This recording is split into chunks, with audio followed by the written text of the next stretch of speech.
वालेकुम दोस्तों, मैं हूं ज़िशान अहमद और आप देख रहे हैं मेरा ऑफिशियल यूट्यूब चैनल। उम्मीद होगी आप सब व्यूअर खैरियत से होंगे और अपनी जिंदगी से बहुत मजे ले रहे होंगे।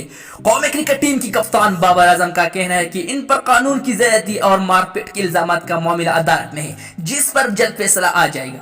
इससे पहले अगर आपने अभी तक हमारा यूट्यूब चैनल सब्सक्राइब नहीं किया तो सब्सक्राइब जरूर करें और साथ बेल आइकन को भी दबाना मत भूलिएगा। प्रेस कॉन्फ्रेंस में बाबर आजम ने कहा कि बातें हो रही है, हवाले से इख्तिलाफात हैं। मैं समझता हूँ कि सिलेक्शन हवाले से बहस होती है जो होनी भी चाहिए। सिलेक्शन के प्रोटोकॉल का इल्म है, लेकिन सेहतमंदाना बहस होनी चाहिए। ताहम बन कमरे की बातें बाहर नहीं आना चाहिए। कानून हामिज़ मुख्तार के इल्जाम पर बाबर आजम का कहना था कि इस मामले को इनका वकला देख रहे हैं, जल्द फैसला हो जाएगा। ये मामला अदालत में है, इसने इनका बोलना अच्छा नहीं है। कौमी कप्तान का कहना था कि शर्जील खान की फिटनेस पर काम हो रहा है और वो खुद भी मेहनत कर रहा है, लेकिन वो पूरी तौर पर शादाब खान तो नहीं बन सकी।